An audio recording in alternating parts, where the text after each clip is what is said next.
Bom dia, pessoal! A nossa aula de hoje será sobre ligações químicas.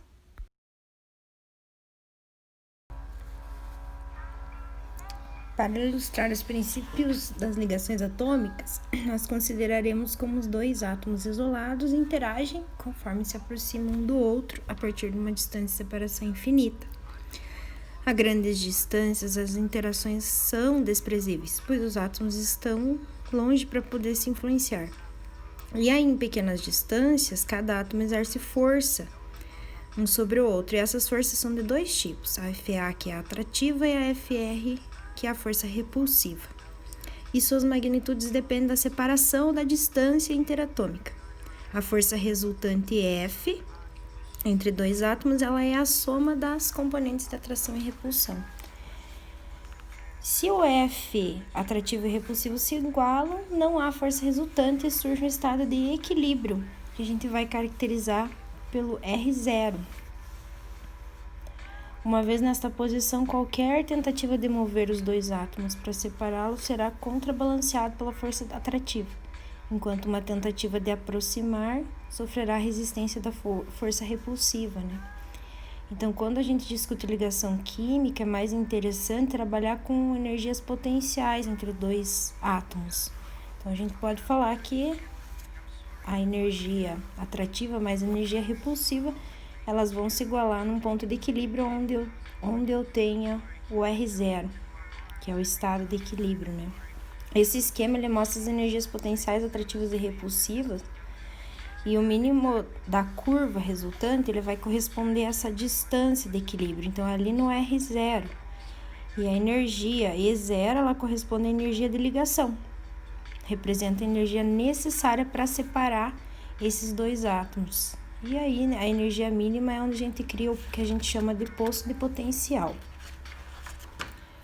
Esse gráfico também é conhecido como posto de potencial, pois ele apresenta a condição de menor energia para aproximação de dois átomos.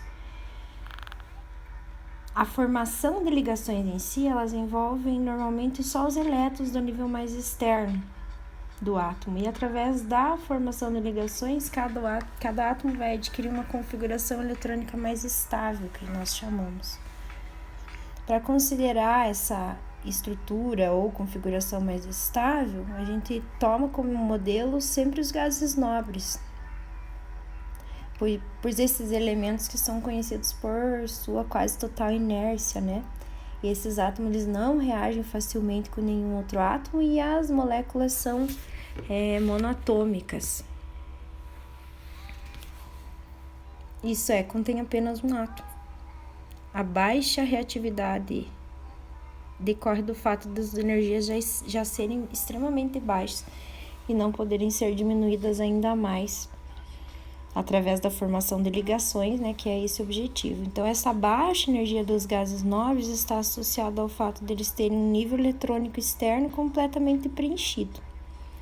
E essa estrutura frequentemente é denominada estrutura de gás nobre, e ela constitui um arranjo de elétrons estável. O arranjo mais estável é a estrutura de gás nobre, e muitas moléculas possuem essa estrutura. Contudo, existem arranjos menos estáveis que gases nobres, que ocorrem regularmente nos elementos de transição. Aí vamos falar um pouquinho dos modelos de ligação, né? Então, os fundamentos da moderna teoria da ligação química, eles foram descritos por Lewis e Langmuir, que sugeriram que as espécies iônicas eram formadas por transferência de elétrons, enquanto que o compartilhamento era importante nas moléculas covalentes. Em certos casos, foi sugerido que os elétrons compartilhados em uma ligação, eles eram fornecidos por um dos átomos, mas que, uma vez formada a ligação, ela ficava impossível de ser distinguida de uma ligação normal.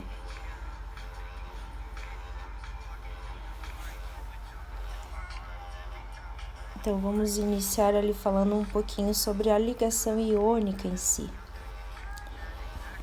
Formam-se ligações iônicas quando os elementos eletropositivos reagem com elementos eletronegativos. Então, aqueles que estão posicionados do lado esquerdo da tabela reagem com os da direita, né, respectivamente. Então, por exemplo, o sódio e o cloro. O sódio com 11 elétrons representa a distribuição eletrônica, onde ele tem 3s1 como camada de valência. Portanto, 1 elétron na camada de valência. E o cloro, 3s2, 3p5. Portanto, 7 elétrons na camada de valência. Quando esses átomos ou elementos reagem, eles fazem de maneira a atingir uma configuração eletrônica mais estável. E essa configuração terá a configuração do gás nobre mais próximo ao elemento da tabela. Então, o sódio ele vai perder um elétron e o cloro vai ganhar outro, vai ganhar esse elétron. Portanto, o sódio é um elemento eletropositivo e o cloro é o elemento eletronegativo. E nós representamos desta forma as equações, de equilíbrio. O processo energético é favorecido, pois todos os átomos eles acabam atingindo essa configuração eletrônica mais estável.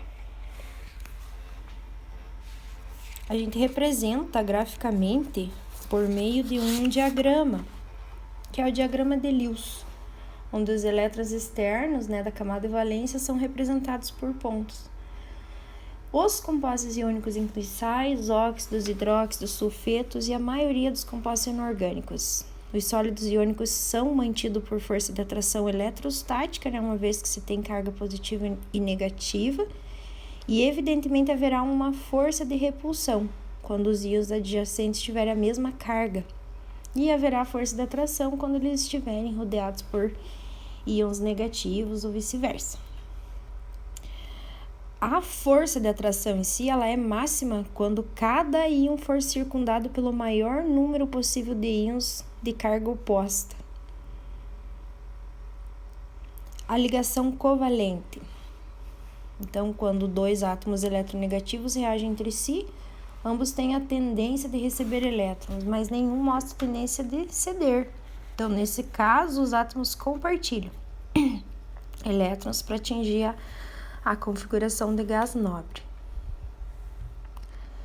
Por exemplo, vamos considerar o cloro, Então, como a gente viu do cloro, o gás cloro é Cl2. O cloro tem configuração onde tem 7 elétrons na última camada e a sua representação em diagrama ela fica dessa forma como na equação. Assim, um par de elétrons é compartilhado igualmente pelos dois átomos, de modo que cada átomo possui 8 elétrons em seu nível mais externo, que nós chamamos de octeto estável, Na representação gráfica da estrutura de Lewis, o par de elétrons compartilhado ele é representado por 2 pontos entre os átomos, ou esses pontos também podem ser substituídos por uma linha, que representa uma ligação Cl-Cl. Tipo de ligação que a gente encontra no cloro e em muitas outras moléculas, eles têm compartilhamento igual, desses elétrons, então a gente chama de ligação covalente apolar. Mas existem também compartilhamento onde os átomos têm particularidades e não são parecidos. Por exemplo, a molécula de fluoreto de hidrogênio. Então, há diferença significativa entre esses dois átomos. E aí tem uma distribuição desigual da carga ou dos elétrons, uma vez que as eletronegatividades têm uma pequena diferença. E aí, nesse caso, formam o que a gente chama de ligação covalente polar.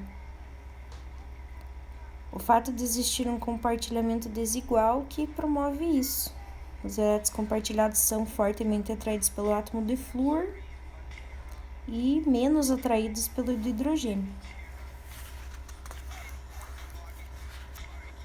Aí, como que nós representamos essa polaridade? Então, existe na molécula um momento dipolar. Então, nós apresentamos com essa flecha, onde a cauda da flecha fica posicionada no elemento com uma carga parcial positiva e a cabeça da flecha no elemento que tem a carga parcial negativa.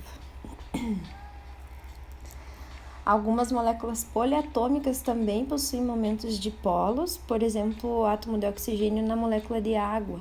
Então, a água é o exemplo mais clássico que nós temos.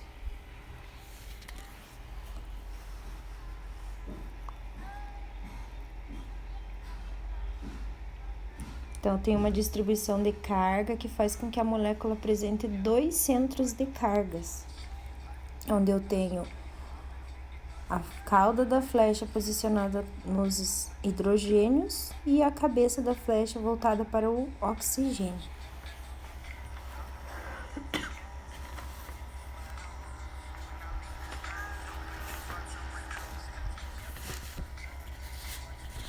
E como que a gente representa todas essas ligações e estruturas aí para formar as ligações?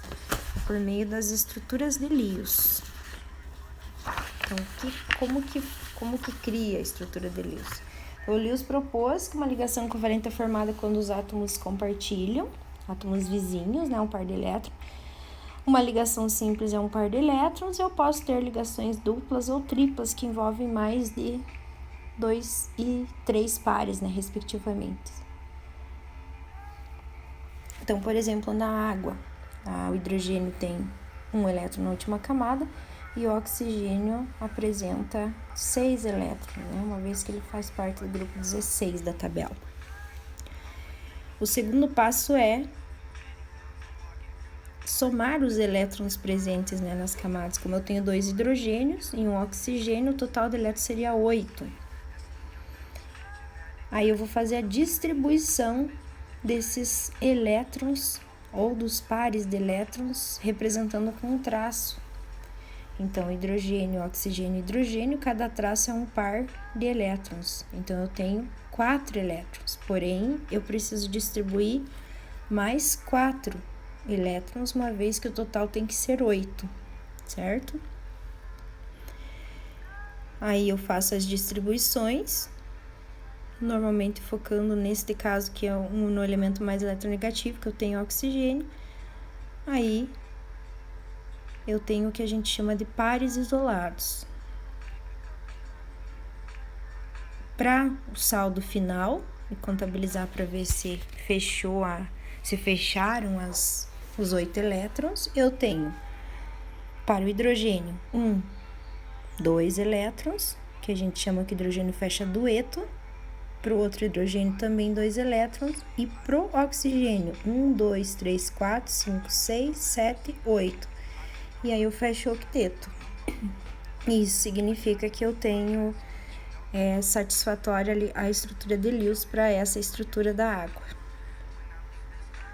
Agora eu vou falar um pouquinho a respeito de ligações múltiplas. Então, um exemplo para ligações múltiplas é o dióxido de carbono, CO2. Então, primeiro faz-se a distribuição eletrônica. O carbono tem 4 elétrons na última camada, uma vez que a configuração termina com 2s2, 2p2, e o oxigênio, como nós já vimos, ele tem 6, 2s2, 2p4. Somando os elétrons que devem compor a estrutura de Lewis, eu tenho 4 do carbono, 6 do oxigênio e 6 do outro oxigênio. Então, totalizando 16 elétrons. Em seguida, formamos uma ligação entre cada átomo, sempre tentando deixar os elementos iguais mais afastados possíveis. Vamos distribuir os demais elétrons e fazer uma tentativa aqui, focando na quantidade de elétrons posicionados no oxigênio para fechar os 16, certo? Para contabilizar essa quantidade de elétrons, como que fica? Então, eu tenho 8 elétrons para o oxigênio e fecha 8. São 6 que eu posicionei, mais 2 da ligação. Porém, para o carbono, ficaram somente 4. Então, essa estrutura não satisfaz as regras, por exemplo, a regra do octeto, né? Então, eu tenho que adicionar mais pares de elétrons. Então, eu posso fazer com ligações duplas. E aí, eu vou adicionar os demais elétrons para totalizar os 16. No oxigênio eu tenho 8 elétrons, no outro oxigênio 8, e no carbono eu tenho mais 8 elétrons, satisfaz o octeto. Mas será que é só essa possibilidade que eu tenho? Ligações múltiplas. Nós sabemos que também tem ligação tripla, né? Então, esta é outra possibilidade. Então, posicionarmos os elétrons restantes para totalizar os 16 elétrons que devem aparecer na estrutura de Lewis. Então, aqui fecha 8, fecha um 8, fecha um 8.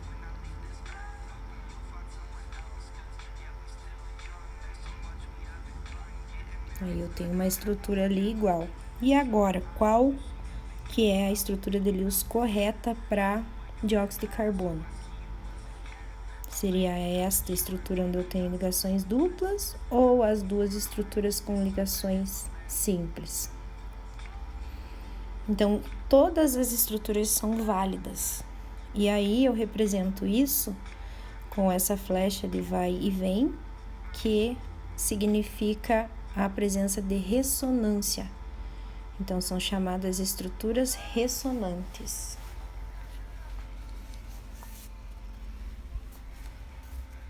Todas são válidas.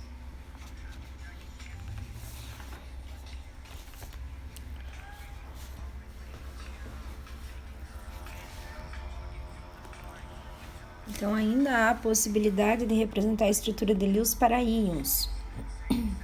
Por exemplo, o íon cianeto. Então, para o carbono e nitrogênio, eu tenho as seguintes distribuições eletrônicas, onde eu tenho 4 elétrons na camada de valência para o carbono e 5 para o nitrogênio.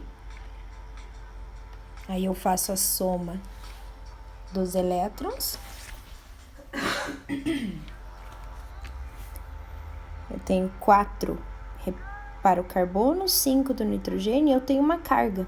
E essa carga é de elétron, é uma carga negativa. Então, eu vou somar elétron na estrutura para representar.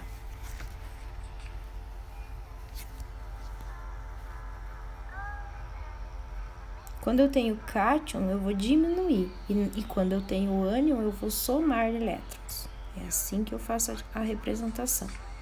A contagem de elétrons, no caso. E aí, eu vou adicionar ligações entre cada elemento. Distribuo os demais elétrons, né, que totalize 10, que foi o saldo total que deu. Então, existem várias possibilidades para eu colocar. Porém, essas estruturas acabam sendo incoerentes, uma vez que eu não tenho a regra do octeto seguida, né?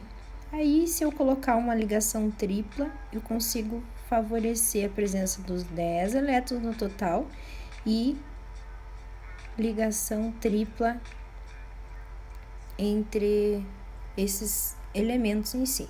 A representação no diagrama que eu faço é entre colchetes com a carga para fora. Essa é a estrutura de Lewis para um íon. É desta forma que nós representamos isso.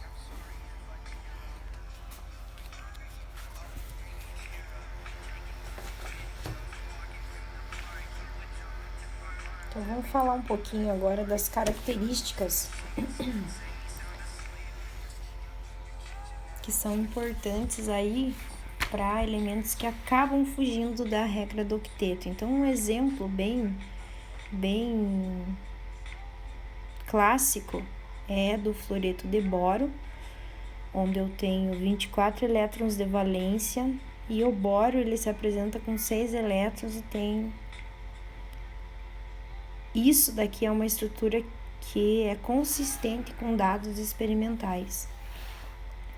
E essa estrutura também acaba explicando a alta reatividade do fluoreto de boro e ele acaba sendo utilizado para alguns direcionamentos de ligações. Então, por exemplo, com amônia. Então, tem uma ligação ali e eu tenho a formação de um composto que é extremamente estável. E além dessa exceção em relação ao fluoreto de boro, que daí a quantidade é reduzida, né, é menos que 8 elétrons, nós também temos as questões da expansão do octeto. Então, existem alguns elementos que apresentam orbitais D vazios, principalmente dos metais de transição, e tem os não metais do terceiro período, né? O tamanho do átomo também ele acaba interferindo muito. Então, um exemplo aqui do fósforo, ele é grande o suficiente para que até 6 átomos de cloro ele se acomodem em torno dele. Então, eu tenho uma estrutura assim. Então, fósforo, enxofre, eles vão acabar apresentando essa questão da expansão do octeto. É muito comum que isso ocorra com eles.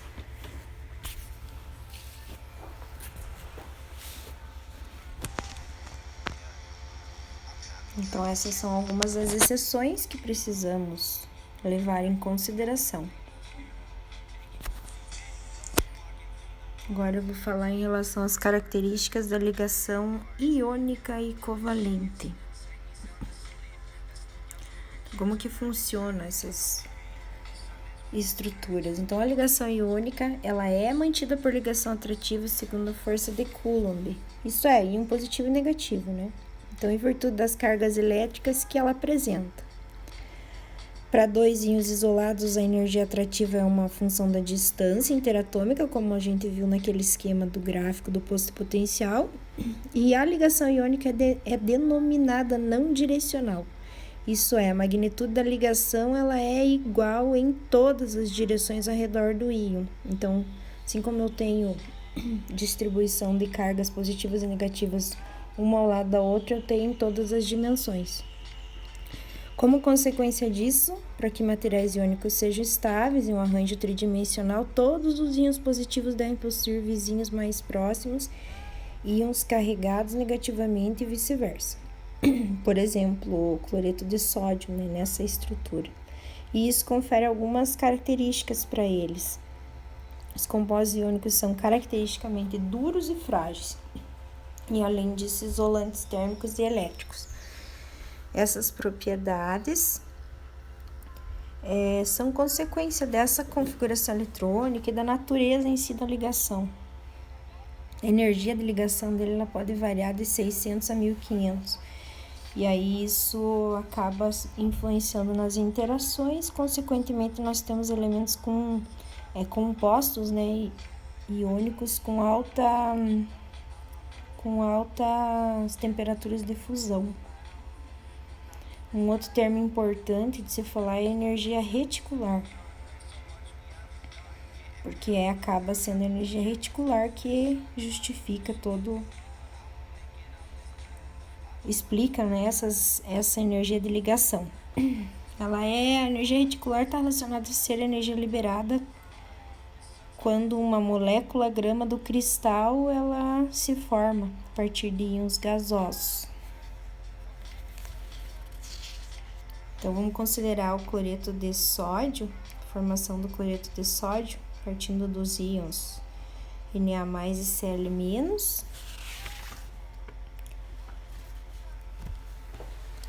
Essas energias, assim, vale ressaltar que elas não podem ser medidas diretamente, mas são valores experimentais que são obtidos a partir de alguns dados termodinâmicos. E uma forma de obter essa energia reticular é através do ciclo de Born-Haber. Esse ciclo foi desenvolvido por Born e Haber e ele relaciona a energia reticular de um cristal com alguns dados termoquímicos. Então, o que eu tenho nessas estruturas? Os elementos nos estados padrão são convertidos em átomos gasosos, né, em um primeiro momento. Por isso que a gente tem ali ΔH de sublimação, porque o sódio está passando para um estado gasoso, então existe uma energia. Em seguida, eu tenho uma energia de ionização, por conta da ionização do sódio, de sódio gasoso para sódio mais 1.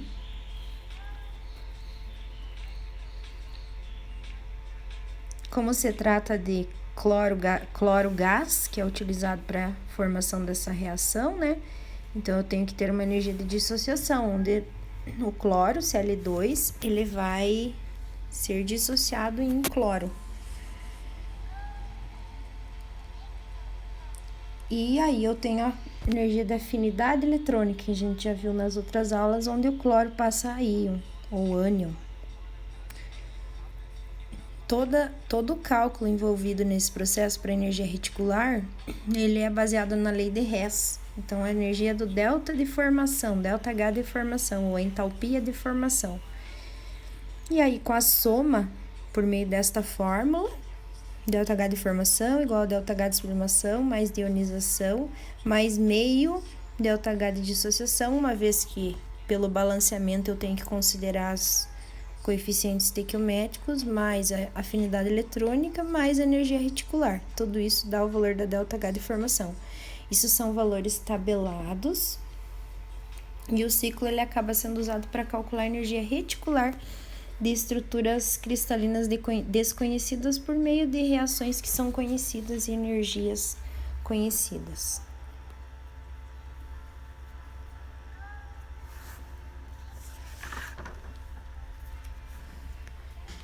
Aí, em relação às covalentes, né, as compostos covalentes em si. Então, se uma molécula for constituída por dois átomos idênticos, que têm a mesma eletronegatividade, eu acabo tendo um equilíbrio, né?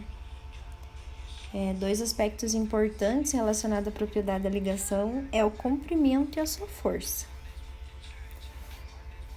A molécula ela acaba tendo uma separação internuclear de dois átomos ligados. Então, uma grande quantidade de informações precisas e valiosas sobre o comprimento da ligação ele tem disponível na literatura e são valores tabelados que foram encontrados por meio de difração de raio-x em sólidos. O comprimento de equilíbrio ele pode ser separado nas contribuições de cada átomo de ser par ligado, e aí eu tenho a ligação, o raio covalente que a gente chama. Então, por exemplo, ali o raio do fósforo e nitrogênio. Então, o comprimento de uma ligação dele está relacionado a 110 mais 74 igual a 184 picômetros, que são relacionados ao raio atômico deles. E isso a gente consegue prever experimentalmente, onde, neste caso, a ligação ela tem um valor de 180 picômetros. Então, os elementos acabam tendo uma interação menor